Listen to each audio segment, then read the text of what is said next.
मंद टिमटिमाती रोशनी सुनसान सड़क को रोशन कर रही है। ठंडी हवा में धीमी धीमी सरगोशियां गूंज रही हैं। यह जगह शापित है। कोई यहां से जिंदा नहीं लौटा सिवाय मेरे। पर मैं भी जिंदा हूं या सिर्फ बचा हूं, यह अब तक नहीं पता। एक अकेली इमारत भयावह रात के आकाश के नीचे खड़ी है। धूल भरी, जर्जर, दशकों से वीरान। कैलाश हाईवे, उत्तराखंड का एक ऐसा रास्ता जिसे लोग सिर्फ एक नाम से जानते हैं, मौत का मोड़।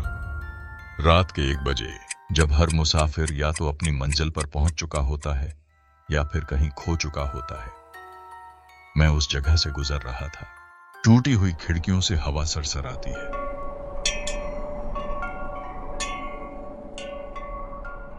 यहां आने वाले सब गुम हो गए।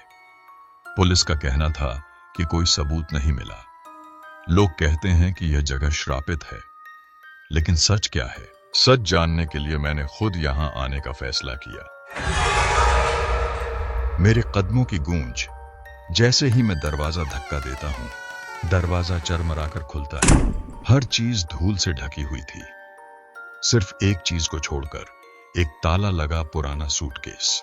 एक पुराना धूल से ढका सूटकेस जिस पर अजीबोगरीब चिन्ह खुदे हुए हैं। मेरा दिल जोरों से धड़कता है। एक सूटकेस? जब यह जगह बंद है तो यह यहां कैसे आया? मैं जोर लगाकर उसे खोलता हूं। एक ठंडी गूंजती हुई क्लिक की आवाज आती है। सूटकेस के अंदर एक पुरानी डायरी और एक अजीब अंगूठी मिली। काले पत्थर की अंगूठी, ऐसी चमकदार मानो समय ने इसे छुआ ही ना हो। मैं हिचकिचाता हूं, लेकिन उसे उठा लेता हूं। अचानक एक भयावह चीख गूंजती है। मैं ठिठक जाता हूं, मेरी सांस तेज हो जाती है। बेचैनी से डायरी के पन्ने पलटते हुए, यह डायरी, यह किसी इंसान की अंतिम यादों का दस्तावेज है। हस्तलिखित पन्ने दिखते हैं। अनंत विला, कमरा 203, सजा का इंतजार। मैं घबरा जाता हूं और मन ही मन सोचता हूं, कमरा 203? क्या यह किसी का इकबालिया बयान है? मुझे फ्लैशबैक दिखने लगता है जिसमें एक आदमी कमरा 203 में प्रवेश करता है, हाथ में वही सूटकेस लिए हुए। क्या यह वही आदमी है जो गुम हो गया? क्या अंगूठी का इससे कोई संबंध है? अचानक डायरी का आखिरी पन्ना अपने आप पलटता है। उस पर खून से लिखा है, जो इसे पहनेगा वह भी वही अंजाम भुगतेगा जो मैंने भुगता। अचानक एक फुसफुसाहट गूंजती है, मुझे छोड़ दो। मैं घबराकर अंगूठी गिरा देता हूं। वह लुढ़ककर कमरे 203 के दरवाजे के पास चली जाती है। मेरी सांसें तेज हो जाती हैं। क्या यह सिर्फ एक इत्तेफाक है? मैं कमरे के अंदर धीमे धीमे घिसटते कदमों की आवाज सुनता हूं, लेकिन मैं अकेला हूं। मैं जैसे ही दरवाजा खोलता हूं, कमरा खाली है। सिर्फ एक जंग लगा आईना कोने में रखा है।